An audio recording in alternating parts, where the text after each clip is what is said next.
அனைவருக்கும் பொங்கல் திருநாளில் என்னுடைய வணக்கங்கள். பொங்கல் திருநாளில் தங்க தமிழ்க்க மங்கா புகழுடைய மயிலாடுதுறை சொந்தங்களுக்கு எங்களின் அன்பான வணக்கங்கள். இந்த பொங்கல் திருநாளில் 2 சமூகத்தினருக்கு இன்றைய திருநாளை அர்ப்பணித்து கொண்டு தொடங்கலாம் அப்படின்னு நான் நினைக்கிறேன். கடல் நீரின் உப்பையும் கண்ணீரின் உப்பையும் சேர்த்து சுவாசிக்கும் நம்முடைய மீனவ சமுதாயத்திற்கும், நம்முடைய விவசாய பெருமக்களுக்கும், வாடிய பயிரை கண்ட போதெல்லாம் வாடினார் அப்படின்னு வள்ளலாரை பற்றி சொல்லுவாங்க. இன்னைக்கு பயிர் மட்டும் வாடலை, விவசாயியே வாடுறான். இந்த பொங்கல்ல ஆரம்பிச்சு விவசாயிகளின் வாழ்க்கையில் மகிழ்ச்சியும் நிறைவும் பொங்க வேண்டும், நீங்காமல் பொங்கிக் கொண்டே இருக்க வேண்டும் அப்படிங்கிற ஒரு வேண்டுதலோட இன்றைய நிகழ்ச்சியை நாம் ஆரம்பிப்போம். மாய வரத்துக்கு வரத்து நான் வச்சது என்னுடைய ஒரு தூய வரமாத்தான் நான் நினைக்கிறேன். பார்வதி தேவி சிவபெருமானை மயில் வடிவத்தில் பூக்களை சொரிந்து பூஜை செய்தாள் அப்படிங்கிறது தான் இந்த மயில் ஆடுதுறையுடைய வரலாற்று கதை. ஐப்பசி கார்த்திகை அந்த நேரத்தில் வர அந்த மகா புஷ்கரம் தான் மயிலாடுதுறையுடைய மிக சிறப்பான ஒரு நாள். அந்த நாள் இந்த மாயூரம் நகரத்தின் ஒரு மிக மிக முக்கியமான ஒரு நாள். ஒரு குடும்பத்தில் கணவன் மனைவி அப்படிங்கிறது தராசின் 2 தட்டுக்கள் போல. அதில் மனைவி மேலே கணவன் கீழே, இல்லை கணவன் மேலே மனைவி கீழே, இப்படி ஏத்தல் தாத்தலாக இருந்தால் அந்த குடும்பத்தில் நிம்மதியும் இருக்காது. பேலன்ஸு சரியா இல்லைன்னா பேங்க் பேலன்ஸும் சரியா இருக்காது. அப்போ யாராக இருந்தாலும் கணவன் மனைவி 2 பேரும் சேர்ந்து பேலன்ஸ்டாக சரிசமமாக அந்த இடத்துல வரவு செலவு கணக்குகளை சரியாக பராமரிக்க வேணும் இல்லையா? கணவனா மனைவியா அப்படிங்கிற கேள்விக்கு இவங்க சரியான வாதத்தை எடுத்து வைப்பாங்க அப்படின்னு நான் நம்புகிறேன். ஸோ இன்னைக்கு குடும்பத்தில் அதிகமாக செலவு பண்ணுறது கணவனா மனைவியா அப்படிங்கிற கேள்விக்கு கணவனே அப்படின்னு முதல்ல பேசி இந்த விவாதத்துக்கான அந்த சூட்டை, அந்த விவாதத்துக்கான தளத்தை அமைக்கிறதுக்கு எங்கள் ஊர் சென்னையிலிருந்து நண்பர் சகோதரர் தமிழ்நெஞ்சன் அவர்கள். வாழ்க்கையில் எல்லாருக்கும் ஒரு குறை. கடலில் வர்றது நுரை, வெள்ளைக்காரனை கூப்பிடுறது துறை. நல்ல மக்கள் வாழக்கூடிய இந்த மயிலாடுதுறை. யாரு குடும்பத்துக்கு அதிகமாக செலவழிக்கிறது, கணவனா மனைவியா? ஒரே ஒரு செய்தியை மட்டும் சொல்கிறேன். நீங்கள் என்னைக்காவது எங்கள் வீட்டுக்கு எங்கள் அண்ணன் தம்பி வந்தால் கஞ்சி ஊற்றுறீங்களா? உங்கள் தங்கச்சி வந்தால் செலவு பண்ணுறோம், இன்னும் சின்ன தங்கச்சி வந்தால் அதிகம் செலவு பண்ணுறோம். நைட்டு 12:45 மணிக்கு மயிலாடுதுறையில் ட்ரெயின் மச்சின் சேருங்கன்னா 12:45 மணிக்கு வண்டி எடுத்துன்னு போயிட்டு பொண்டாட்டி மச்சின் கூப்பிட்டு வரோமே. நீங்கள் செய்வீங்களா அந்த மாதிரி? ஒரு அம்மா பிச்சைக்காரனுக்கு சாப்பாடு போட்டுச்சு, அவன் வாயில் போட்டு துப்பிட்டான். என்னம்மா உப்பு சப்பு இல்லை அப்படின்னா அந்த அம்மா கோவம் வந்துடுச்சு. அட பிச்சைக்கார பையில, 32 வருஷமாக எங்கள் வீட்டுக்காரருக்கு சாப்பாடு போடுறேன், ஒரு நாள் கூட ஒரு குறை சொல்கிறது கிடையாது, இவ்வளோ கேவலமாக சொல்கிறேன் அந்த அம்மா. அதுக்கு அவன் சொன்னான், அவர் தான்மா 10 ரூபா கொடுத்து சொல்ல சொன்னார் அப்படின்னா. ஆமாம், அவன் எந்த அளவுக்கு பாதிக்கப்படுமா? குடும்பத்தில் மகிழ்ச்சிக்கு காரணமே ஆம்பளை தான். அவன் தான் செலவு பண்ணுவான், பொம்பளை செலவே பண்ணாது. கடன் வாங்கினா எங்கள் பேரில் வாங்குவோம், இடம் வாங்கினா பொண்டாட்டி பேரில் வாங்குவோம். நீங்கள் கூட சொன்னீங்க கல்யாணம் ஆனவங்களாம் கை தூக்குங்க அப்படின்னீங்க. யாரோ ஒருத்தர் 2 கை தூக்குறாருங்க. நானே ஒருத்தரை பார்த்து கேட்டேன், ஏன் ஒரு பொண்டாட்டி கட்டிட்டு சமாளிக்க முடியலையே, நீ எப்படி 2 கட்டிட்டு சமாளிக்கிறேன்னு? அவன் சொன்னா வெரி சிம்பிள் சார். நான் எப்படான்னு கேட்டேன். ஒரு பொண்டாட்டி கட்டினா அவன் நம்மளால சண்டை போடுவா, 2 கட்டி விட்டு அது பாட்டுக்கு சண்டை போட்டுக்கோ, நம்ம ஃப்ரீயா இருக்கலாம் சார். ஆமா, எவ்வளவு டெக்னிக்கல் வழியெல்லாம் நம்மளால கண்டுபிடிச்சு வச்சிருக்கான் செலவு பண்றதுக்கு. நல்லா செலவு பண்ணா மட்டும்தான் கையிலும் பையிலும் ஓட்டம் இருந்தால் கூட்டம் இருக்கும் முன்னோடு, தலைகளை ஆட்டும் கூட்டங்கள் எல்லாம் தாளங்கள் போடும் பின்னோடுன்னு கண்ணாசம் பாடுறது எதுக்குன்னா, நல்லா செலவு பண்ணா மட்டும்தான் மகிழ்ச்சி இருக்கும். முருகா, என் பையன் 1170 மார்க் எடுத்திருக்கான் முருகா, என் பையனுக்கு டாக்டர் சீட்டு கிடைக்கல அப்படின்னாரு. முருகர் கோமணத்தோட இறங்கி வந்துட்டார். என்னையாப்பா கேட்குறேன், நானாப்பா வச்சிருக்கேன் காலேஜ், உன் பேர்லேயே ஒருத்தன் காலேஜ் வச்சிருக்கான் முருகா, நீ ரெக்கமெண்ட் பண்ணா என் பையனுக்கு சீட்டு கொடுப்பான் முருகானாரு. உடனே முருகர் அவரும் பஸ் பிடிச்சி நேராக கரஸ்பாண்ட் வந்துட்டாங்க. கரஸ்பாண்டுக்கு ரொம்ப சந்தோஷம், முருகரே வந்திருக்காருன்னு. என்ன முருகா அப்படின்னாரு. நம்ம பையன் பக்த, பேரும் பழனி, 1170 மார்க் எடுத்திருக்கான், உங்கள் காலேஜில் ஒரு சீட்டு கொடுத்தா ரொம்ப நல்லா இருக்கும் அப்படின்னாரு முருகர். கரஸ்பாண்ட் தலையை சொரிஞ்சாரான். எல்லாருக்கும் 40 வாங்குற முருகா, நீங்களே வந்திருக்கீங்க, ஒரு 10 கொடுங்க முருகா அப்படின்ட்டு. முருகர் சொல்லுறாரு, எனக்கே கோமணம் தானேப்பா மிச்சம், என்கிட்ட எதுப்பா 10 லட்சம் அப்படின்னாரான். அதுக்கு அவன் சொன்னான், அந்த கரஸ்பாண்ட், ஏன் முருகா அப்படி போய் சொல்கிறேன், அறுபடை வீடுல 6 அடிக்கு உண்டி வச்சிருக்காங்களே, ஒரு உண்டியை சாச்சா போதுமே, ஒரு காலேஜே கட்டலாமே அப்படின்னதுக்கு அதுக்கு முருகர் சொன்னாராம், அந்த கொடுமை ஏன்பா கேட்குற, என் கண்ணு முன்னால் தான் உண்டியில் காசை போடுறானுங்க, என் கண்ணு முன்னால் அவனுங்களே பிரித்து அதை எடுத்துக்கிறானுங்க, நான் ஒரு நாள் கூட அதை தொட்டு பார்த்தது இல்லை. ஆண்டிலேருந்து அரசன் வரைக்கும் செலவு பண்ணுறது யாருன்னு கேட்டால் ஆண்கள் தான். அதுவும் மனைவிக்காக செலவு பண்ணுவோம். ஒன்றும் வேண்டாம், ஒரு செய்தியை மட்டும் உங்களுக்கு சொல்கிறேன். குடும்பத்தில் பொம்பளை பள்ளியாக இருக்கட்டும், ஆம்பளை பள்ளியாக இருக்கட்டும், யாரை மதிக்கும் தெரியுங்களா, யார் மேலே மரியாதை கொடுக்கும் தெரியுங்களா, அப்பா மேலே தான் மரியாதை கொடுக்கும். ஏன் தெரியுமா, அவன் தான் தகுதி பார்த்து செலவு செய்வான். 1ஆம் தேதி தாங்க அத்தான், 31ஆம் தேதி அவன் செத்தான். ஆனால் நீ என்னைக்கு எடுத்தாலும் பாக்கெட்லேருந்து எடுத்து தைரியமாக செலவு பண்ணி குடும்பத்தை தீர்மானிக்கிற பொறுப்பு கணவன்கிட்ட மட்டும்தாங்க உண்டு. குழந்தை பாரம் உனக்கல்லவோ, குடும்ப பாரம் எனக்கல்லவோ, கொடியடையின் பாரம் எல்லாம் 10 மாத கணக்கல்லவோ, குழந்தையுடன் மனைவியையும் ஒருவனாக சுமக்கின்றேன், சுமப்பதுதான் சுகம் என்று மனதுக்குள்ளே நினைக்கிறவன் கணவன் சார். என்னைக்காவது எங்கள் சொந்தக்காரங்களை மதிக்கிறீங்களா? மாமனாருக்கும் மருமகனுக்கும் எங்கன்னா சண்டை வந்திருக்கா? ஒரே ஒயின் ஷாப்பில் உட்காந்து மாமனார் மருமகனும் ஒன்றா தண்ணி அடிக்கிறாங்க. பார்த்து பார்த்து செலவு பண்ணுவான் சார். பின்னாடி சமுதாயத்துக்கு வேண்டிய அத்தனை செலவுகளையும் பார்த்து, பொண்டாட்டிக்கு புடவை, பிள்ளைக்கு ட்ரெஸ்ஸு, மகளுக்கு ட்ரெஸ்ஸு, வீட்டு வாடகை அவ்வளோத்தையும் கொடுத்துட்டு பழனி ஆண்டவர் மாதிரி கோமணத்தோடு நிற்கிறவன் தான் சார் ஆம்பளை. இதில் மாற்றமே கிடையாது. பாக்கெட்டில் வச்சிருக்க பர்ஸு எப்படி வச்சிருக்கான் பாருங்க, பர்ஸு இந்த பக்கமாக வச்சிருக்கான். நம்ம ஏன் தெரியுமா, இதயத்து பக்கத்தில் நமக்கு பர்ஸை வச்சான். தர்மம் பண்ணுறதுல கூட தானம் பார்த்து பண்ணுறது யாருன்னு கேட்டால் ஆண்கள் தான் சார், கணவன் தான் சார். என்னைக்காவது நீங்கள் சொந்த துட்டு தர்மம் பண்ணியிருக்கீங்களா? நான் எண்ணத்தை கண்டேன், இது வரைக்கும் நான் எண்ணத்தை வாழ்ந்தேன். இந்த அம்மா சொல்கிற ஒரே வார்த்தை, 4 மணிக்கு போய் கதவு தட்டி, அனுசியா என்னங்க, நேற்று மயிலாடுதுறையில் சூப்பர் பட்டிமன்றம், கஸ்தூரி மேடம் பின்னிட்டாங்க, வாயா கஸ்தூரி மேடம் பின்னிட்டாங்க, வந்து படியா வந்து அப்படின்னு என் பொண்டாட்டி சொன்னாலும் வச்சுங்களேன், இந்த பொங்கல் பட்டிமன்றம் தான் என் கடைசி பட்டிமன்றம். அப்படி கதவு திறந்த உடனே கஸ்தூரி மேலே ஆசையாக இருந்தியே, நல்லா பேசுகிறாங்களா அவங்ககிட்ட, செல்ஃபி எடுத்தாங்களா? இன்றைக்கி செல்ஃபி தாங்க ஆபத்தே வருது.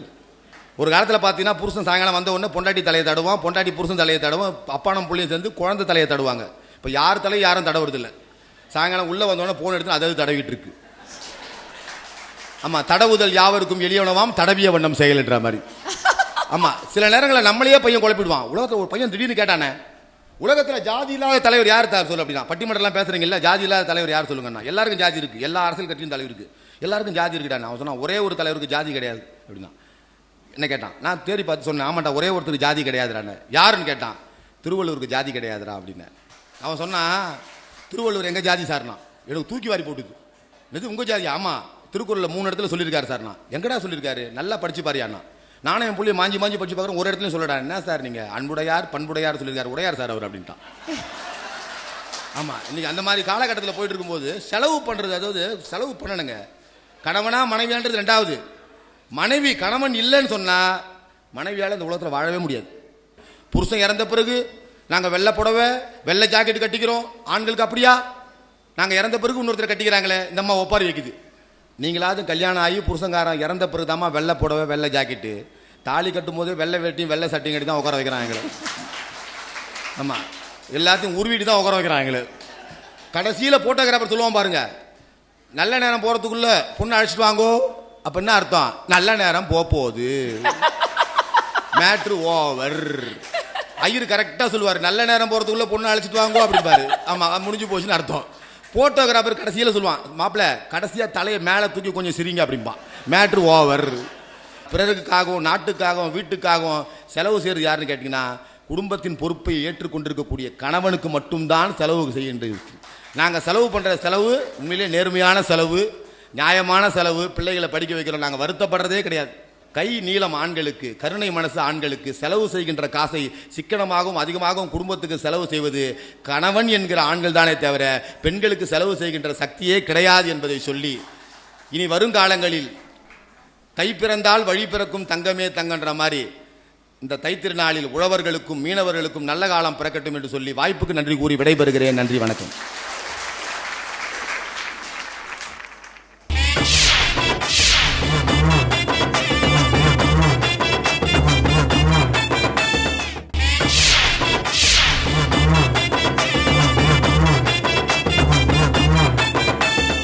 ஒரு மனைவி கணவன் கிட்ட கேட்டாலாம், என்னங்க நம்மளுக்கு தான் கல்யாணம் ஆகி இந்த வருஷத்தோட 5 வருஷம் முடியுதில்ல, இந்த ஆனிவர்சரியை கொண்டாடலாங்க, இது வரைக்கும் நான் போகாத ஏதாவது ஒரு இடத்துக்கு கூட்டிட்டு போங்க அப்படின்னு சொன்னாங்களாம். உடனே ஹஸ்பண்ட் அவளை அப்படியே கையை பிடிச்சி இழுத்துட்டு போய் கிச்சனில் விட்டுட்டு வந்துட்டானா. அந்த மாதிரி ஒவ்வொரு இடங்கள்ல இதை ஒத்துக்கத்தான் வேணும். இருந்தாலும் செலவு பண்றதெல்லாம் ஆண்கள் தான், அதுவே நல்ல செலவு தான் நாங்கள் பண்றோம்னு சொன்னீங்க பாருங்க. அந்த இடத்துல தான் சில இடங்கள்ல நம்ம ஒத்துக்கிறதா இல்லையான்னு ஒரு சின்ன இல்லை பெரிய தடுமாற்றம் இருக்கு. இந்த தடுமாற்றத்தை எனக்கு தீர்த்து வைக்கிறதுக்கு திரு கவிஞர் ராஜப்பா அவர்கள். எனக்கு இதே மாதிரி ஒரு 15-16 வருஷத்துக்கு முன்னாடி ஒரு தொலைக்காட்சியில் ஒரு பட்டி மண்டபத்தில் பேசுகிற வாய்ப்பு கிடச்சிது. ஆக உடனே வர்றேன்னு ஒத்துக்கிட்டேன். ஆனால் உடனே அவர் என்கிட்ட என்ன சொன்னார், அமைப்பாளர், வேற ஒன்றும் இல்லை சார், எதிரணியில் உங்கள் மனைவி பேசணும், அந்த மாதிரி அவங்க தயாராக இருக்காங்களான்னு கேட்டார். சார் நான் பேச்சாளர் சார், காலேஜில் படிக்கிற காலத்துலேருந்து நல்லா பேசுவேன், என் மனைவி பேசுவாளான்னு தெரியல, ஒரு வார்த்தை கேட்டுறேன் அப்படின்னு வீட்டுக்கு போய் என் மனைவி கிட்ட கேட்டேன்.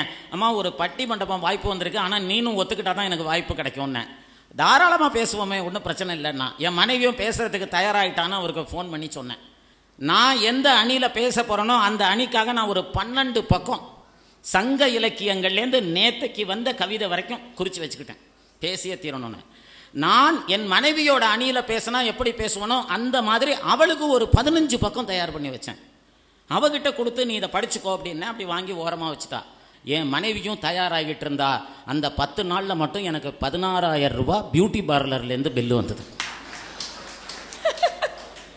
அப்போ மனைவி கிட்ட தஞ்சாவூருக்கும் கும்பகோணத்துக்கும் 40 கிலோமீட்டர் தானே, பைக்கில் போயிடலாமான்னு கேட்டேன்.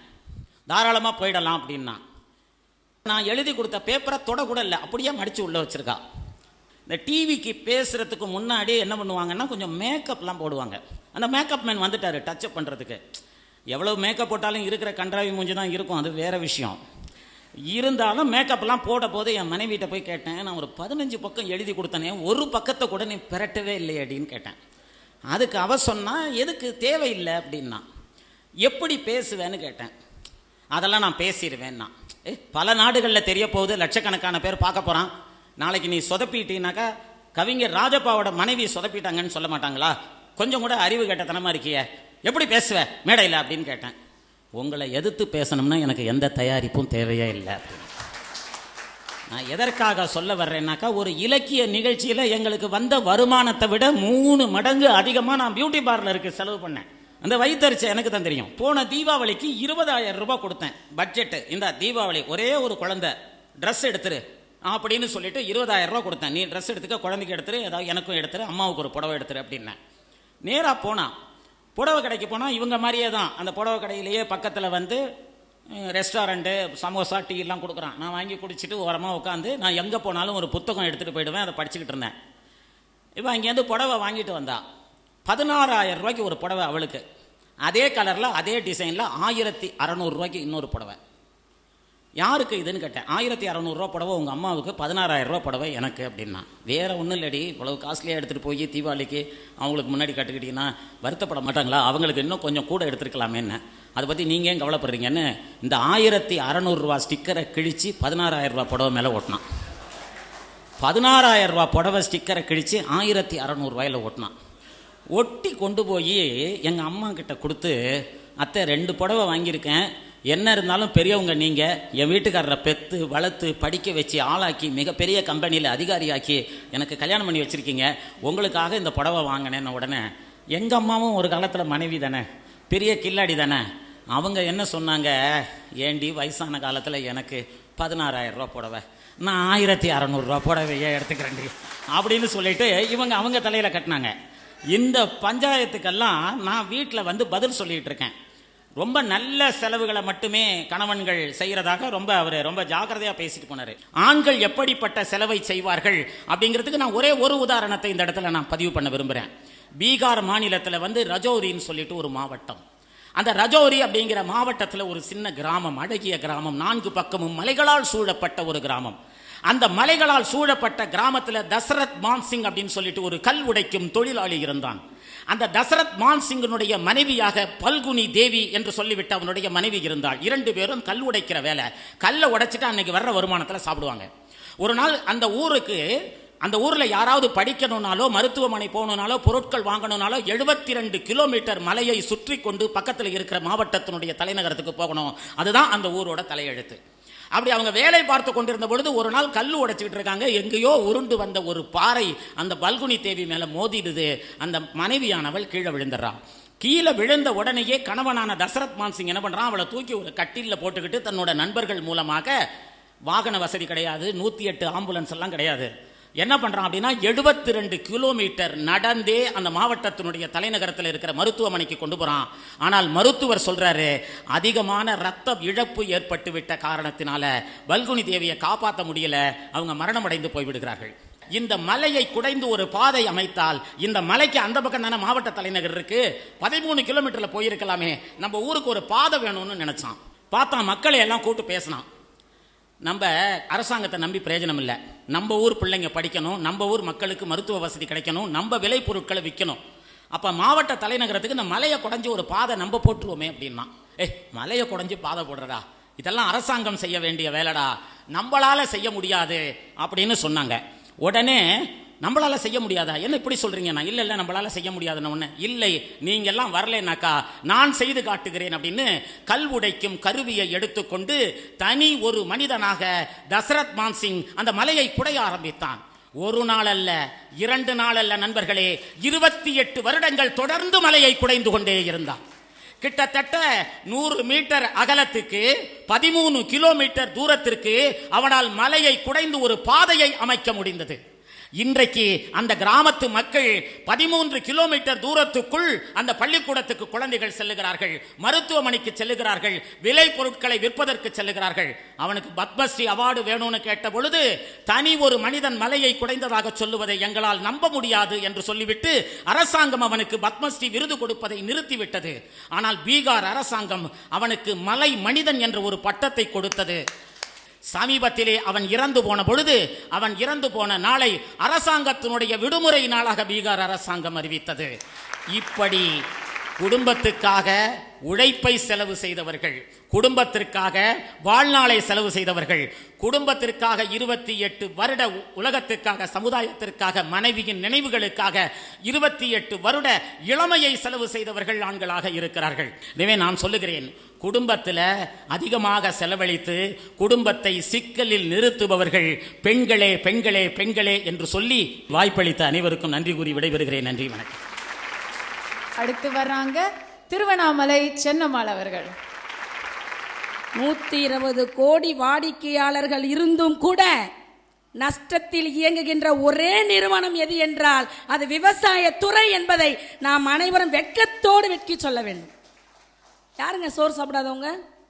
எத்தனை கோடி வச்சிருந்தாலும் இன்னைக்கு எல்லாம் சோத்துல தான் கை வச்சுட்டு இருக்கோம் நம்ம. ஆனா அந்த துறை இன்னைக்கு எவ்வளவு கஷ்டத்தில் இருக்கிறாங்க நான் சொல்லி தெரிய வேண்டியதில்லை.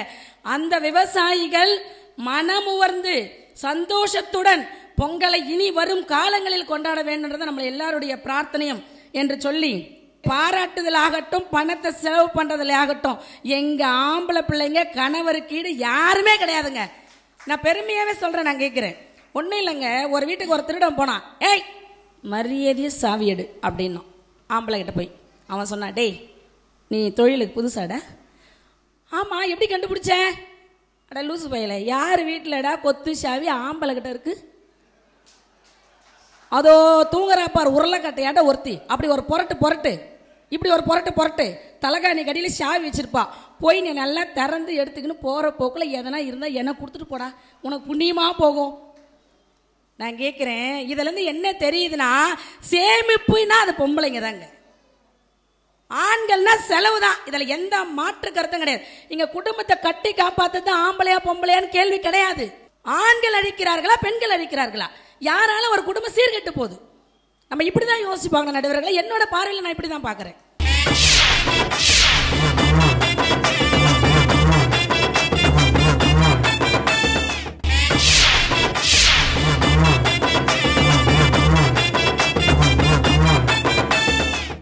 பாலை வாங்கி 100 தண்ணியை ஊற்றி டீயை போட்டு காப்பி போட்டு குடிக்கிற பொம்பளைங்க செலவாளியா, 50 ரூபாயை பாக்கெட்ல போட்டுக்கின்னு 4 நண்பர் கூட சேர்ந்து டீ காபி வாங்கி குடிக்கிற ஆண்கள் கணவர்கள் செலவாளியா? அதேதாம்மா அவங்களும் கேக்குறாங்க. நீங்க ஒரு டீய சரியா போட்டு கொடுத்தா அவங்க இப்படி ரோட்டா டீ காலைய நிலம் வருவோமா? இதுல பாருங்க, யாரும் தனி இல்ல, 4 பேர் கூட்டமா போயிட்டு நல்ல டீயை தேடுறாங்கன்னா. ஏங்க நீங்க வேற, நாங்களாம் 400 ரூபாயில புடவை எடுத்துடுறோம். பெண்கள் எடுக்கிறோமா இல்லையா? ஒரு புடவை 400 ரூபாய். என் வீட்டில் என் வீட்டுக்கார துணி எடுக்க போனாங்க, நீங்களே சொல்லுங்கண்ணே. ஒரு சட்டை 1500 ரூபாய், ஒரு பேண்ட் 1500 ரூபாய், 3000 ரூபாய் கொடுத்து துணி எடுத்துன்னு வராரு. நீங்க என்ன செயின் போடுறது, நான் செயின் போடுறேன். நீ நான் கையில் வளையல் போடுறது, நான் பிரேஸ்லெட் போடுறேன். நீ நான் மோதிரம் போடுறது, நான் மோதிரம் போடுறேன். அது மட்டும் இல்லைங்க, 90% பெண்கள் எங்கன்னா வேலைக்கு போறாங்கன்னா பஸ்ஸை பிடிச்சி போவாங்க. 10 ரூபாய் கொடுத்து பஸ்ஸில் இறங்கிக்குவோம், 5 ரூபாய் கொடுத்து ஷேர் ஆட்டோ கொடுத்து இறங்கிக்குவோம். மனசாட்சியோட ஒத்துக்கொள்ளுங்கள். இங்க இருக்கிற ஆண்களை நான் கேட்கிறேன், வாசப்படியிலிருந்து அடுத்த அடி கால் வைக்கணும்னாலே உங்க கால் பைக்கில் இருக்குதா இல்லையா? 2 வீலர் தானே, 2 வீலர் இல்லைன்னா 4 வீலர். இதுக்கு போடுற பெட்ரோல் செலவு மாசத்துக்கு 5000 6000 செலவு பண்றது அந்த குடும்பத்தில் இருக்கிற ஆண்கள் கணவன் தானே. இதை நீங்க மறுக்க முடியுமா நடுவர்களே? என்ன பேச்சு பேசிட்டு இருக்காங்க? ஒன்னும் இல்லைங்க, ஒரு அம்மா, டேய் இப்படி நீளமா மொழி வளர்க்கான்னு சொன்னேன், கேட்டியாடா? உன் தங்கச்சியை பொண்ணு பார்க்க வந்தவன் பின்னாடி உன்னை பார்த்துட்டு உன்னை பிடிச்சிருக்குன்னு சொல்லிட்டு போயிட்டான்டா. நானே அசந்து போயிட்டேங்க. சென்னையில் ஒரு நாள் போயிட்டு இருக்கேன், முன்னாடி ஒரு பையனுக்கு என்னை விட நீட்டாக முடி இருக்கு. எனக்கு ரொம்ப ஆச்சரியம். நான் அதை பொம்பளை பிள்ளை தான் நினச்சிட்டு கிட்ட போய் பார்க்குறேன், ரப்பர் பேண்டெல்லாம் போட்டு தொங்க விட்டு வச்சிருக்கான். அவனுக்கு ஷாம்பு செலவு, சோப்பு செலவு, சீப்பு செலவு. அப்புறம் எங்களுக்கு மட்டும் கணக்கு பண்றீங்களே, ஆண்கள் இன்னைக்கு எத்தனை பேர் தறி கட்டு ரப்பர் பேண்டை போட்டு சுத்துறாங்களா இல்லையா? கணவன்கள் நல்லா கேட்டு பாருங்க. பழைய சோறு போச்சுங்க, கட்டு சோறு கட்டி போய் ரயில் பயணத்தில் சாப்பிட்ற காலம் போச்சுங்க. யாராவது ஒரு ஆம்பளைங்கிட்ட, ஏங்க போறீங்களே, போற வழியில டிஃபன் பாக்ஸ்ல அடைச்சு தரேன், போய் சாப்பிட்டுக்கோங்க, ஏய் போடி வேலையை பார்த்துக்கிட்டு, போற வழியில் எங்கன்னா எத்தனை ஹோட்டல் இருக்கு, நாங்கள் சாப்பிட்டுக்கிறோன்னு சொல்லி அன்னைக்கு 100 ரூபாய் ஹோட்டலுக்கு செலவு பண்றது கணவன்மார்கள் தான். ஆனால் எவ்வளோ தூரம் போனாலும் எங்கள் பொம்பளைங்க செலவு பண்ணவே மாட்டாங்களே. டப்பாவில் போட்டு சாம்பார் சோறோ புளி சோறோ ஏதோ ஒரு சோறை போட்டு எடுத்துன்னு போய் அந்த குடும்பத்தினுடைய செலவை மிச்சம் பண்ணுறது பெண்களாக தானே இருக்கும். தவறான செயலுக்கு செய்கின்ற அபராதங்களாகத்தான் இன்றைய கணவன்மார்கள் பணத்தை செலவு செய்து கொண்டிருக்கிறார்கள். சரியான பாதையில செய்கிற வரிகளாக பெண்கள் சேமித்துக் கொண்டிருக்கிறார்கள். இதுல எந்த மாற்றமும் கிடையாதுங்க. ஒரு இடம் வாங்குறதோ, ஒரு வீடு வாங்குறதோ, ஒரு நகை நட்டு வாங்குறதோ, பெண்களினுடைய பார்வைகள் எல்லாம் சேமிப்பில் தான் இருக்கும். இன்னைக்கு குடும்பத்தை சீரழிக்கின்ற 2 விஷயங்கள் இருக்குங்க. ஒன்னு மது, இன்னொன்னு சிகரெட்.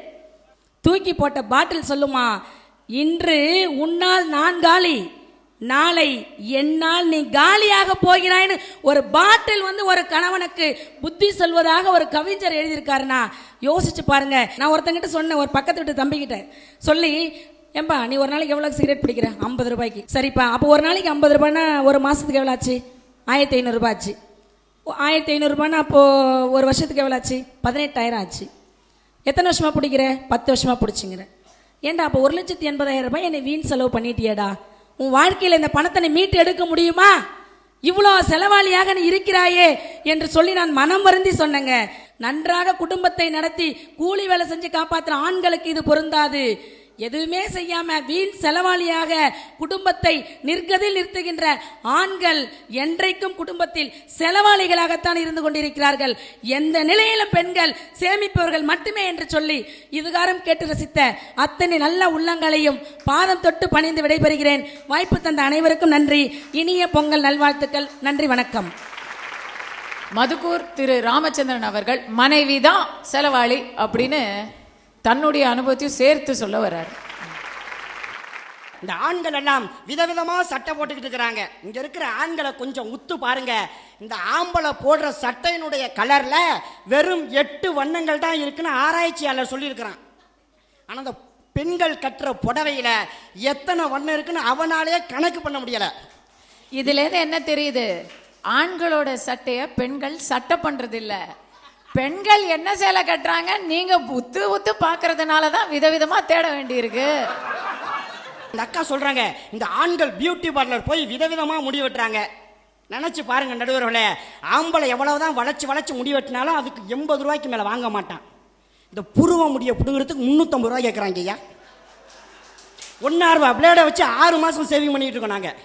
கேட்டா பிளக்கிங் உட்காந்து அந்த 1.5 ரூபாய் பிளேட்ல மொத்தமா வளைச்சு விட்டுருவோம். இந்த பியூட்டி பார்லர் போய் போய் இந்த ஆம்பளைய பாடா படுத்தி விட்டு இந்த மனைவியார்கள் எவ்வளவு செலவு வைக்கிறாங்க நினைச்சு பாருங்க. செலவு செய்யறது கணவனா இல்ல மனைவியான்னு. அப்புறம் அந்த அக்கா சொன்னாங்க, இந்த ஆண்கள் பூரா போய் கலரிங் பண்ணிக்கிறாங்க. இங்க ஒரிஜினல் இருக்கு, நாங்க கலரிங் பண்ணிக்கிறோம். சவர முடிக்கு கலரிங் பண்ணுனா என்ன, பண்ணலைன்னா தானே. 6 மணி ஆனால் கலட்டி மாற்றிடுறீங்க. அது கலரிங் பண்ணி என்ன என்ன இதாக போகுதுன்னு கேட்குறேன். அப்புறம் அந்த அக்கா சொல்கிறாங்க, இந்த ஆண்கள் பூரா செலவு செய்கிறாங்க. நாங்கள் நகை வாங்குகிறோம், நாங்கள் இடம் வாங்குகிறோம், நாங்கள் அது வாங்குகிறோம், எல்லாம் நீங்கள் வாங்குறீங்க. ஆம்பளை பூரா ஊரை சுற்றி கடலில் வாங்கிக்கிட்டு இருக்கிறான். அதை பற்றி என்னைக்கு நினச்சி பார்த்தியலா? எவ்வளவு சங்கடம். மனைவிக்கு ஏன் தெரியுமா மனைவின்னு பேர் வச்சான்? அதாங்க தமிழன். மனை கூட்டல் வி. மனைனா தமிழ்ல அர்த்தம் வீடு, வீணா ஆங்கிலத்தில் அர்த்தம் வெற்றி. எங்கேயோ ஒரு வீட்டில் பிறந்து நம்ம வீட்டில் வந்து உக்காந்துக்கிட்டு நம்மளை ஆட்டி படைச்சு அவ ஜெயிக்கிறா பாருங்கய்யா. அதனால தான் அவளுக்கு பேர் மனைவி. அவளை ஆங்கிலத்தில் ஒய்ஃப் அப்படின்னு சொல்லுவோம். WIFE அப்படின்னா என்ன தெரியுமா அர்த்தம்? Without information fighting every time. எந்த காரணமுமே இல்லாமல் சண்டை போட பொண்டாட்டியால் மட்டும்தான் முடியும். நடுவர் அவர்களே, ஒரு ஆணினுடைய சம்பாத்தியம் என்பது அந்த குடும்பத்துக்கு சொந்தமானது.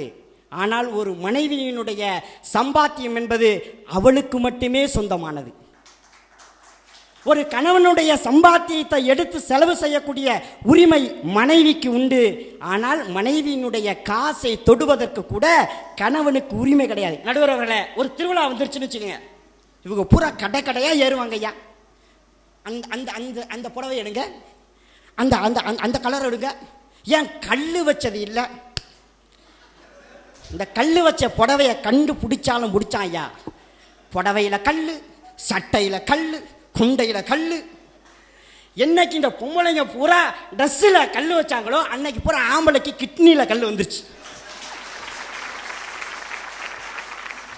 இதுக்கு சமாதானப்படுத்தணும்னா கூட, சந்தோஷப்படுத்தணும்னாலும் செலவு பண்ணணும், சமாதானப்படுத்தணும்னாலும் செலவு பண்ண. இப்படி செலவு பண்ண வச்சு அவனை கடங்காரன் ஆக்கி அவன் நிம்மதியை கெடுத்து செலவு பண்ணுறது பூரா நீங்கள் 1000 ரூபாய் கொண்டாந்து ஆம்பளை கிட்ட கொடுத்து பாருங்க, 150 ரூபா அடிச்சுட்டு மல்லாந்தானா மீதி 850 ரூபா அப்படியே மிச்சம் வச்சிருப்பான்.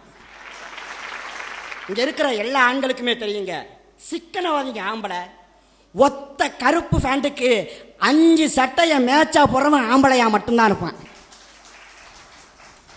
எங்க அண்ணாச்செல்லாம் அந்த கருப்பு பேண்ட்டுக்கு இதோட 6வது சட்டை போட்டாரு. இந்த பக்கத்தில் உட்காந்துருக்க சின்னமாக்கா ஆளுதான் கொஞ்சம் கருகருன்னு இருந்தாலும் அது கட்டுற புடவை பூரா பல பலன் இருக்குன்னா என்ன காரணம்? என் மாமனோட வேர்வை தான். அந்த ஆள் அங்கே ஒத்த வெட்டியை கட்டிக்கிட்டு செவனேன்னு குந்திருக்கிறாரு. எங்கள் அக்கா கலர் கலராக புடவை இதில் வந்து நின்றுக்கிட்டு பெண்கள் ரொம்ப சிக்கனவாதி. என்ன சிக்கனவாதி? மனசாட்சி வேண்டாம். பெண்களுக்கு 33% இட ஒதுக்கீடு கேட்டு போராடியல ஆத்தா, உங்களுக்கு கோடி புண்ணியம். தயவு செஞ்சு உங்கள் பீரோவில் ஒரு 10% எங்களுக்கு இடம் ஒதுக்கி கொடுக்குங்க. பீரோவை திறந்தா வெறும் புடவையா, வெறும் புடவை. ஆம்பளை சட்டையை பூரா அப்படியே மூட்டை கட்டி மேலே பரனில் போட்டார், எடுத்து அயன் பண்ணி போட்டுக்கப்போ. அன்னைக்கு ஒரு நாள் ஃப்ரிட்ஜை திறக்கிறாங்க தண்ணி குடிக்கலாம்னு, 2 புடவையை மடித்து ஃப்ரிட்ஜுக்குள்ளே வச்சுருக்காங்க. ஏடி கதவு இருந்தால் எதையா இருந்தாலும் திறந்து உள்ளே வச்சிருவியா? என்னடி ஃப்ரிட்ஜுக்குள்ளே புடவை வச்சிருக்கன்ற? வர்ற வெயில் காலத்துக்கு கட்டினா குழு குழுன்னு இருக்கு, நீ பேசாமல் போ அப்படிங்கிறான்.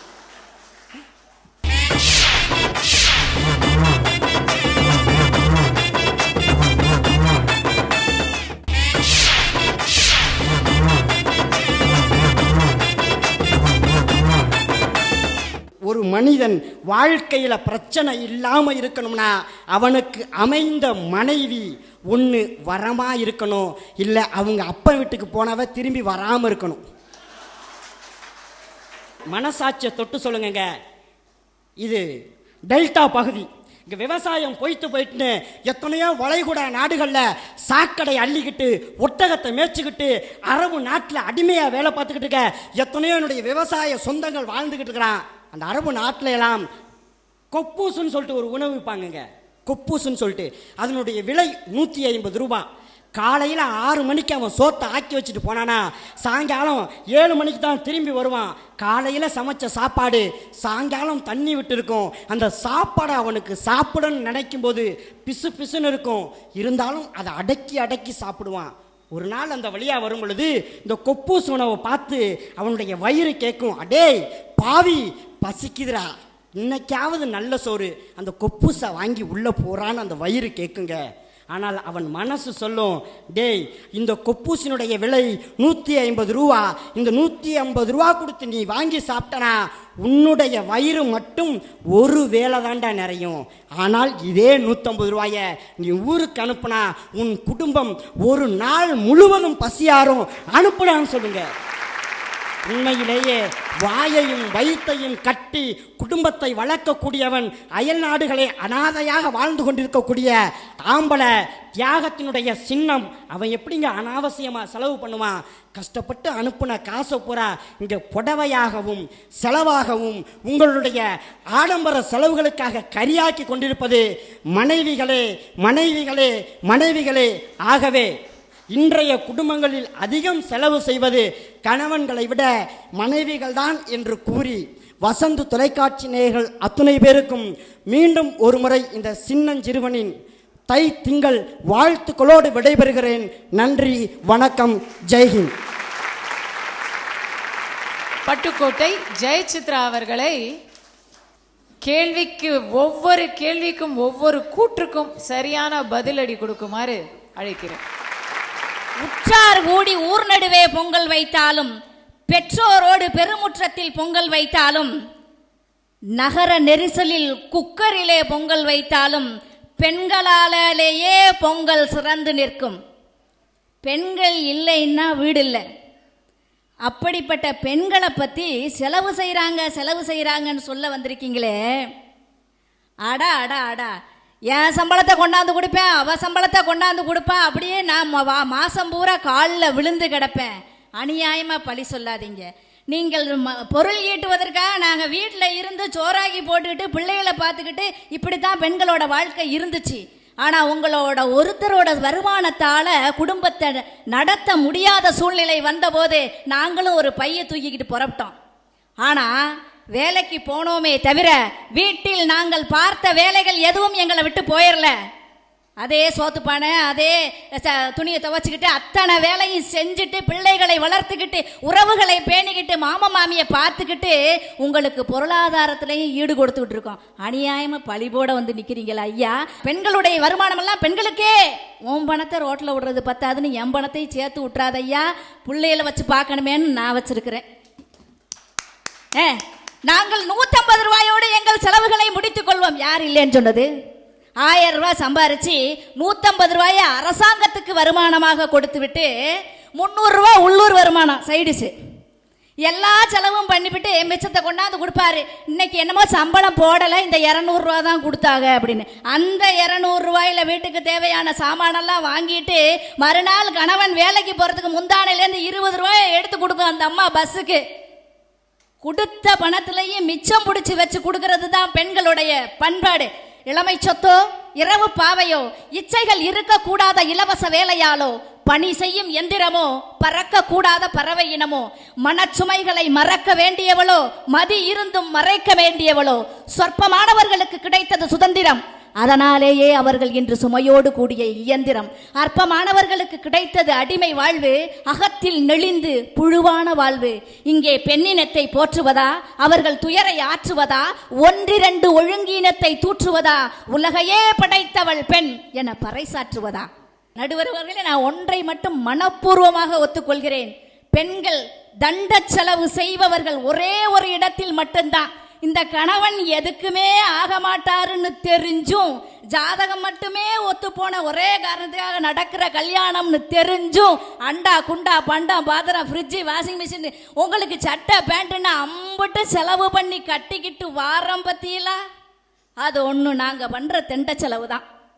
எவ்வளவு வருமானம் வந்த போதும் புடவை எடுத்தோம், நகை எடுத்தோம், இதை ஒரு பெரிய செலவாக சொல்றீங்களே.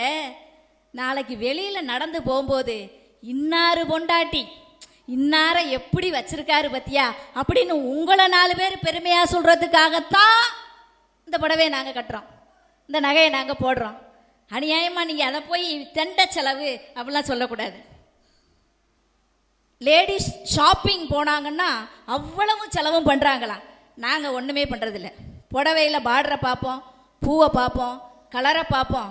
நீங்க அது ஓரத்தில் ஒட்டி இருக்கிற பில்லை மட்டும்தான் பார்ப்பீங்க. எதுக்கு பார்க்குறோம்? வாங்கியாரவன் கொடுக்குற காசுக்கு உழைக்குமா, கடைசி வரைக்கும் வச்சு கட்டுமோமா, சாயம் போகாமல் இருக்குமா, இதெல்லாம் பார்ப்போம். ஆண்கள் செலவாளிகளாக இருந்தால் கூட வெளிநாடு போவாங்க, நகை பெண்களோட நகையெல்லாம் அடகு வச்சுட்டு வெளிநாடு போவாங்க, கடை வைப்பாங்க, வேற என்னென்ன அவங்களால செய்ய முடியும் எல்லாம் செய்யுங்க ஐயா, இந்தாங்க ஐயா, இந்தாங்க ஐயான்னு கழட்டி கழட்டி கழட்டி பெண் கொடுப்பா. அதிலேருந்து லாபம் ஈட்டி கொண்டு வராம வெறுங்கையோட வந்து நின்னா கூட மறுபடியும் நாங்க போய் எங்க அப்பா வீட்டிலேருந்து காசு வாங்கிட்டு வந்து இதுல இருந்தாவது ஆரம்பிங்க உங்க தொழிலேன்னு சொல்லக்கூடிய பெண்கள் தான் தமிழ்நாட்டு பெண்கள், பண்பாடு நாகரிகமும் உள்ள பெண்கள். நீங்க எத்தனை ஊரை சுத்தி வந்தாலும் சின்ன நங்கூரம் இந்த பெண். எங்களை சுற்றி உங்கள் கயிறு கட்டப்பட்டிருந்தால் மட்டுமே நீங்கள் நெறியான ஆண்களா இருப்பீங்க. செலவு செய்யறது வறுமைக்கு மட்டுமே செலவு செய்பவர்கள் பெண்கள், பெருமைக்காக மட்டுமே செலவு செய்து வீணா போவங்க ஆண்கள். ஒரு கணவனும் மனைவியும் மண்பாண்டம் செஞ்சு வியாபாரம் செஞ்சிட்டு இருந்தாங்க. அப்படி செஞ்சு வியாபாரம் செஞ்சுட்டு இருக்கும்போது அந்த மண்பாண்டத்துக்கு மவுசு குறைய ஆரம்பிச்சிருச்சு, யாரும் வாங்குறதே இல்லை. நல்ல செல்வ செழிப்போட இருந்து அவங்க குடும்பம் வறுமையில் வாட ஆரம்பிச்சிருது. உடனே அந்த கணவன் சொல்றாரு, இப்படி வருமானம் இல்லாமல் என்ன செய்யறது அப்படின்னு. நீங்கள் இந்த பாத்திரங்களை எல்லாம் சுடுறதுக்காக வாங்கி வச்சிருக்கீங்க நிறைய விறகு, அதை கட்டுக்கட்டா கட்டுங்க, கொண்டு போய் 2 பேரும் வித்துட்டு வருவோம். அதே மாதிரி அந்த விறகெல்லாம் கட்டக்கட்டா கட்டி எடுத்துட்டு போய் விற்கிறாங்க. விறகு வியாபாரம் நல்லா நடக்குது. உடனே விறகு வெட்டி விற்கிறாங்க. நிறைய ஆட்களை வச்சு விறகு வெட்டி ஒரு கடை வைக்கிறாங்க, விறகு கடை வைக்கிறாங்க. ஒரு நாள் பார்த்து அந்த விறகு கடையில் தீ பிடிச்சிருது. தீ பிடிச்சி எல்லா விறகு எரியுது. தண்ணியை ஊற்றி அணைக்கிறாங்க. அப்போ அந்த கணவன் சொல்கிறா, இனிமேல் நம்மளால் வாழவே முடியாது, எந்த தொழில் செஞ்சாலும் அது நஷ்டத்தில் போய் முடியுது, என்ன செய்யறது அப்படின்னு அப்படின்னு சோர்ந்து போகிற அந்த கணவனை கிட்ட போய் மனைவி சொல்கிறா, ஏங்க அப்படி சொல்றீங்க, எல்லா விறகும் எரிஞ்சிடலங்க, தண்ணி ஊற்றி அணைச்சி கரியா இருக்குங்க, கறி வியாபாரம் செய்வாங்க. இப்படித்தான் பெண்கள் எந்த நிலைக்கு ஆண் போனாலும் கூட தன்னம்பிக்கை கொடுத்து தன் உழைப்பையும் பணத்தையும் கொடுத்து தூக்கி நிறுத்தக்கூடிய தியாக செம்மல்கள் தான் இருக்கிற மண் இது. இந்த மண்ணில் நின்றுக்கிட்டு பெண்கள் செலவாளிகள்னு சொல்லிடாதீங்க. நீங்க எவ்வளவு செலவழிச்சிட்டு வந்தாலும் கூட அவ முந்தானையில மிச்சம் இருக்கும் அந்த குடும்பத்துக்கு சோறு போடுறதுக்கு. நாளைக்கு என்ன நடக்க போகுது, நாளைக்கு என்ன சமைக்கணும், நாளைக்கு பிள்ளைய என்ன படிக்க வைக்கணும், கட்டி கொடுக்க எவ்வளவு செலவாகும்னு பின்னாடி வரக்கூடியதை பார்த்து பார்த்து பார்த்து பார்த்து செலவு செய்யக்கூடியவங்க பெண்கள். பொங்கி வந்த காவிரி மங்கி வந்த வேளையிலே இங்கிருக்கும் உழவரெல்லாம் ஏங்கி கரை பார்த்து இன்னலுற்று வாடி நிற்க, தயங்கி வரும் காவிரியே, தங்கி வரும் காவிரியே, மயங்கி விழும் விவசாயியை மடியோடு அணைத்துக்கொள், இனியாவது வாழச்செய் என்று காவிரி தாயை மன்றாடி கேட்டுக்கொண்டு வாய்மொழி கேட்ட அன்பர்களுக்கும் வசந்த் தொலைக்காட்சி நேயர்களுக்கும் நன்றியையும் தை திருநாள் வாழ்த்துக்களையும் கூறிக்கொண்டு விடைபெறுகிறேன். நன்றி. எப்பவுமே save the best for the லாஸ்ட்னு சொல்லுவாங்க. இந்த ஊரோட ட்ரம்ப் கார்டு உள்கையே முத்துலட்சுமி அவங்க பேசுறதுலேருந்து பார்ப்போம்.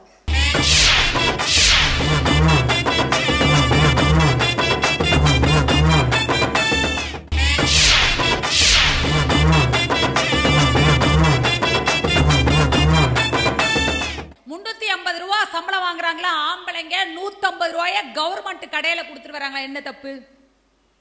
அரசாங்கத்துல வாங்கின சம்பளத்தை அரசுகிட்டே கொண்டு கொடுத்துட்டு வர்றாங்க. எப்பங்க குடிக்க ஆரம்பிக்கிறாங்க ஆம்பளைங்க? டாஸ்மார்க்ல போய் கணக்கெடுங்க.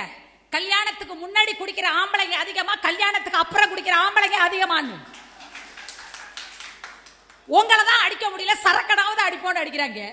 அவ்வளவு நொம்பளப்பட்டு கிடக்காங்க ஆம்பளைங்க எல்லாம்.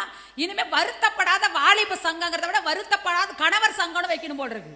50 பவுன் நகையை எடுத்து உங்கள்கிட்ட கொடுத்துட்டு பிசினஸ்ல ஒரு நஷ்டம்னு வச்சுங்களேன், ஏண்டி பிசினஸ்ல நஷ்டம் ஆயிட்டு ஒரு 10 பவுன் நகை கூட நான் எங்கேயாவது அடமானமா வச்சுட்டு பிசினஸ் டெவலப் பண்ணிட்டு உன்கிட்ட மூட்டு தரேன்னா, நீங்க எங்க எடுத்து கொடுத்ததெல்லாம் சரியாட்டுன்னுட்டு அம்மா வீட்டுக்கு 5 பவுனா போவுங்க. இந்த ஆம்பளை வாயில விரல சுப்பிட்டு உட்காந்துருப்பாங்க. சரி ஒருவேளை நம்மளே கண்ணு மண்ணு தெரியாம வாங்கி செலவு பண்ணிட்டோமோ, அவட்ட 50 பவுன் இல்லையோன்னு இப்படியே ஏமாத்திக்கிட்டே தெரியுதுங்க. இன்னைக்கு சாதாரணமா அங்க ஒரு ஆம்பளை பொண்டாட்டி பேரை சொல்லி ஏக வசனத்துல கூப்பிட முடியுதா? எங்க வீட்டுக்கு பக்கத்துல 10 மாக்கான்னு ஒண்ணு இருக்கு. மாமா எப்பயாவது தட்டு தடுமாறி பத்துமா அப்படிம்பாரு. என்ன குரல் ஒசருது, ஆளுக்கு தெனாவட்டோ அப்படின்னு கேட்கும். ஆனா வாசல்ல தவணக்காரன் வந்து பெல் அடிச்சு விட்டு பத்துமா அப்படிம்பான். நோட்டுக்குள்ள 200 ரூபாய் வச்சுட்டு தூக்கிட்டு ஓடுங்க திருவிடு திருவிடுன்னு. ஒரு தவணக்காரனுக்கு கொடுக்கற மரியாதை கூட புருஷனுக்கு கொடுக்கறது இல்ல. எதிரணியில வந்து 10 லட்சத்துக்கு புருஷனை வாங்கி இருக்குதாங்க. இதை நான் வன்மையா கண்டிக்கிறேன். நீங்க நங்கூரமான, ஆனா நங்கூரம் தாங்க ஒத்துக்கிறேங்க. நங்கூரமா புருஷனை போட்டு நங்குன்னு மிதிச்சு ஒரு இடத்துல உட்கார வச்சு, ஒவ்வொரு ஆம்பளைக்கும் ஒரே ஒரு வித்தியாசம் தான். சில ஆம்பளைங்களுக்கு 4 அடியில கயிறை விட்டு போயிட்டு வடாங்குறீங்க, சில ஆம்பளைக்கு 40 அடியில கயிறை விட்டு போயிட்டு வடாங்குறீங்க. ஆனா கயிறு உங்க கையில தான் இருக்கு. ஆம்பளையோட கதியை நினைச்சு பாருங்க. பொண்டாட்டிய விட்டுட்டு போன ஒருத்தவர் புத்தரா நமக்கு கடவுள் ஆயிட்டாரு. ஆனா பொண்டாட்டியோட வாழற எல்லாம் கடங்காரனாவே தெரியுறாங்க. என்ன பேசுறீங்க? உங்களுக்கு தான் பேச தெரியும், பேசிட்டு இருக்கீங்களா? எங்க வீட்டுக்காரர் வாங்கின ஆம்பளைங்க வாங்கின வீட்டு கடனை அடைக்கிறதுக்கு பேக்க தூக்கிட்டு போனீங்க? இல்ல வீட்டுக்கார தங்கச்சியை கல்யாணம் பண்ணி கொடுக்கறதுக்கு கஷ்டப்பட்டு பணம் வாங்கி கடன் வாங்கி வச்சிருந்தாரு, அதை அடைக்கிறதுக்கு நீங்க பேக்க தூக்கிட்டு போனீங்களா? எப்பங்க சுகர் வருது? கல்யாணத்துக்கு முன்னாடி ஆம்பளைங்களுக்கு சுகர் வருதா? கல்யாணத்துக்கு பின்னாடி ஆம்பளைங்களுக்கு சுகர் வருதா? ஒரு காலத்தில் நகர்வளம் போனா இப்ப எல்லாம் சுகர் வளம் போயிட்டு இருக்கான் பெரிய பெரிய ஏரியால. என்ன காரணம்? டாக்டர் சொல்ற ஒரே ரிப்போர்ட்டை தான், கோவப்படாதீங்க, டென்ஷன் ஆகாதீங்க. இது ரெண்டும் எப்போ வருது? 3 முடிச்சு போட்ட பிறகு அவனுக்கு தானா வந்துருது. கோவப்படுறது, டென்ஷன் ஆகுறது, இப்படி சுத்துறது. பொதுவாவே என்ன தெரியுமாங்க, புருஷனை பொண்டாட்டி ஒரு வார்த்தை சொல்லி திட்டினான்னா கிணத்துக்குள்ள கல்லெறிஞ்ச மாதிரி. இதே ஒரு வார்த்தை புருஷன் பொண்டாட்டியை திட்டி விட்டான்னு வச்சுக்கோங்களேன், தேன் கூட்டுல கல்லெறிஞ்ச மாதிரி சர மாதிரியா பிடிங்கி தள்ளிடும். ஒவ்வொரு ஆணும் எப்படிப்பட்டவர் தெரியுமா? ஒரு ஆணினுடைய உழைப்பு என்னன்னு படிச்சுட்டு வேலை பார்க்கக்கூடிய ஆம்பளை பிள்ளைகளை கேட்டு பாருங்க. அந்த ஆண் பிள்ளைய வேலைக்கு அனுப்புறதுக்காக தன் ரத்தத்தை வேர்வையாக சிந்தி ஒவ்வொரு அப்பனும் எப்படி உழைச்சிருக்கான்னு தெரியுங்க.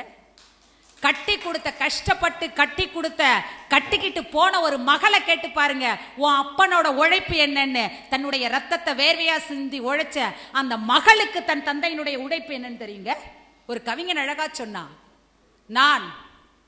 நான் என் ரத்தத்தை வேர்வையாக சிந்தி உடைத்து களைத்து சம்பாதித்த என் பணத்தில் என் முகம் தெரியவில்லை, எவன் முகமோ தெரிகிறதுனாங்க. உழைச்சு கொண்டு வந்து வச்சுக்கிட்டு முதல்ல 2000 ரூபாய் நோட்ல ஒரு 5 நோட்டை எடுத்து மளிகை கிடைக்கும், 2 நோட்டை எடுத்து பிள்ளை படிக்கிறதுக்கு வேன் ஃபீஸுக்கும், 2 நோட்டை எடுத்து பால் காருக்கும், அப்படியே தானம் பண்ணிட்டு கடைசியில பர்ஸை பிரிச்சு பாப்பா, ஒண்ணுமே இருக்காது.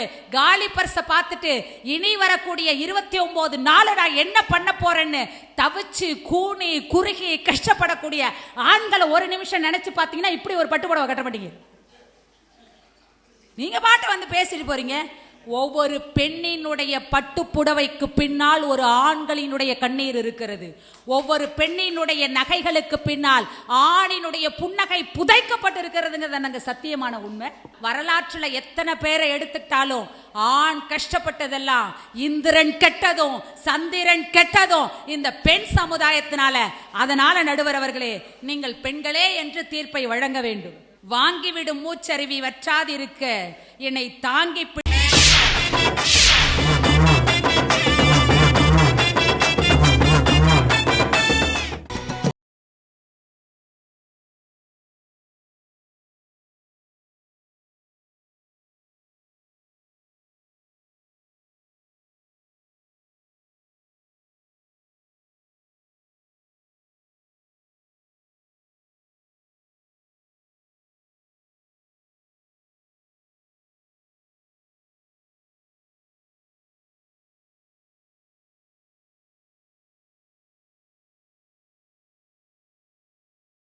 அனைவருக்கும் பொங்கல் திருநாளில் என்னுடைய வணக்கங்கள்.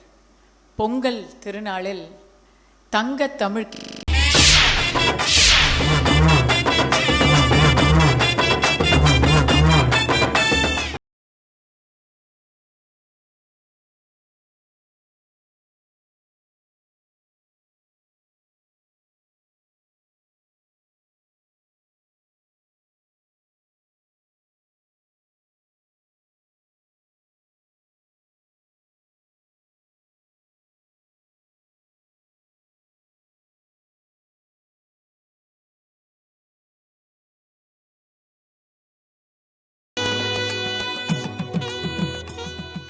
அனைவருக்கும் பொங்கல் திருநாளில் என்னுடைய வணக்கங்கள். பொங்கல் திருநாளில் தங்க தமிழ்க்க மங்கா புகழுடைய மயிலாடுதுறை சொந்தங்களுக்கு எங்களின் அன்பான வணக்கங்கள். இந்த பொங்கல் திருநாளில் 2 சமூகத்தினருக்கு இன்றைய திருநாளை அர்ப்பணித்து கொண்டு தொடங்கலாம் அப்படின்னு நான் நினைக்கிறேன்.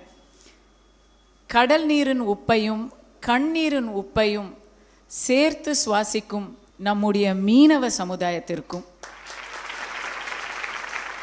நம்முடைய விவசாய பெருமக்களுக்கும், வாடிய பயிரை கண்ட போதெல்லாம் வாடினார் அப்படின்னு வள்ளலாரை பற்றி சொல்லுவாங்க. இன்னைக்கு பயிர் மட்டும் வாடலை, விவசாயியே வாடுறான். இந்த பொங்கல்ல ஆரம்பிச்சு விவசாயிகளின் வாழ்க்கையில் மகிழ்ச்சியும் நிறைவும் பொங்க வேண்டும், நீங்காமல் பொங்கிக் கொண்டே இருக்க வேண்டும் அப்படிங்கிற ஒரு வேண்டுதலோட இன்றைய நிகழ்ச்சியை நாம் ஆரம்பிப்போம். மாய வரத்துக்கு வரத்து நான் வச்சது என்னுடைய ஒரு தூய வரமாத்தான் நான் நினைக்கிறேன். பார்வதி தேவி சிவபெருமானை மயில் வடிவத்தில் பூக்களை சொரிந்து பூஜை செய்தாள் அப்படிங்கிறது தான் இந்த மயில் ஆடுதுறையுடைய வரலாற்று கதை. ஐப்பசி கார்த்திகை அந்த நேரத்தில் வர அந்த மகா புஷ்கரம் தான் மயிலாடுதுறையுடைய மிக சிறப்பான ஒரு நாள். அந்த நாள் இந்த மாயூரம் நகரத்தின் ஒரு மிக மிக முக்கியமான ஒரு நாள். ஒரு குடும்பத்தில் கணவன் மனைவி அப்படிங்கிறது தராசின் 2 தட்டுக்கள் போல. அதில் மனைவி மேலே கணவன் கீழே, இல்லை கணவன் மேலே மனைவி கீழே, இப்படி ஏத்தல் தாத்தலாக இருந்தால் அந்த குடும்பத்தில் நிம்மதியும் இருக்காது. பேலன்ஸு சரியா இல்லைன்னா பேங்க் பேலன்ஸும் சரியா இருக்காது. அப்ப யாரா இருந்தாலும் கணவன் மனைவி 2 பேரும் சேர்ந்து பேலன்ஸ்டா சரிசமமா அந்த இடத்துல வரவு செலவு கணக்குகளை சரியாக பராமரிக்க வேணும் இல்லையா? கணவனா மனைவியா அப்படிங்கிற கேள்விக்கு இவங்க சரியான வாதத்தை எடுத்து வைப்பாங்க அப்படின்னு நான் நம்புறேன். ஸோ இன்னைக்கு குடும்பத்தில் அதிகமாக செலவு பண்ணுறது கணவனா மனைவியா அப்படிங்கிற கேள்விக்கு கணவனே அப்படின்னு முதல்ல பேசி இந்த விவாதத்துக்கான அந்த சூட்டை, அந்த விவாதத்துக்கான தளத்தை அமைக்கிறதுக்கு எங்கள் ஊர் சென்னையிலிருந்து நண்பர் சகோதரர் தமிழ்நெஞ்சன் அவர்கள். வாழ்க்கையில் எல்லாருக்கும் ஒரு குறை. கடலில் வர்றது நுரை, வெள்ளைக்காரனை கூப்பிடுறது துறை. நல்ல மக்கள் வாழக்கூடிய இந்த மயிலாடுதுறை. யாரு குடும்பத்துக்கு அதிகமாக செலவழிக்கிறது, கணவனா மனைவியா? ஒரே ஒரு செய்தியை மட்டும் சொல்கிறேன். நீங்கள் என்னைக்காவது எங்கள் வீட்டுக்கு எங்கள் அண்ணன் தம்பி வந்தால் கஞ்சி ஊற்றுறீங்களா? உங்கள் தங்கச்சி வந்தால் செலவு பண்ணுறோம், இன்னும் சின்ன தங்கச்சி வந்தால் அதிகம் செலவு பண்ணுறோம். நைட்டு 12:45 மணிக்கு மயிலாடுதுறையில் ட்ரெயின் மச்சின் சேருங்கன்னா 12:45 மணிக்கு வண்டி எடுத்துன்னு போயிட்டு பொண்டாட்டி மச்சின் கூப்பிட்டு வரோமே. நீங்கள் செய்வீங்களா அந்த மாதிரி? ஒரு அம்மா பிச்சைக்காரனுக்கு சாப்பாடு போட்டுச்சு, அவன் வாயில் போட்டு துப்பிட்டான். என்னம்மா உப்பு சப்பு இல்லை அப்படின்னா அந்த அம்மா கோவம் வந்துடுச்சு. அட பிச்சைக்கார பையில 32 வருஷமாக என் வீட்டுக்காரருக்கு சாப்பாடு போடுறேன், ஒரு நாள் கூட ஒரு குறை சொல்கிறது கிடையாது, இவ்வளோ கேவலமாக சொல்கிறேன்னு அந்த அம்மா. அதுக்கு அவன் சொன்னான், அவர் தான்மா 10 ரூபா கொடுத்து சொல்ல சொன்னார் அப்படின்னா. ஆமாம், அவன் எந்த அளவுக்கு பாதிக்கப்படுமா பாரு. குடும்பத்தில் மகிழ்ச்சிக்கு காரணமே ஆம்பளை தான். அவன் தான் செலவு பண்ணுவான், பொம்பளை செலவே பண்ணாது.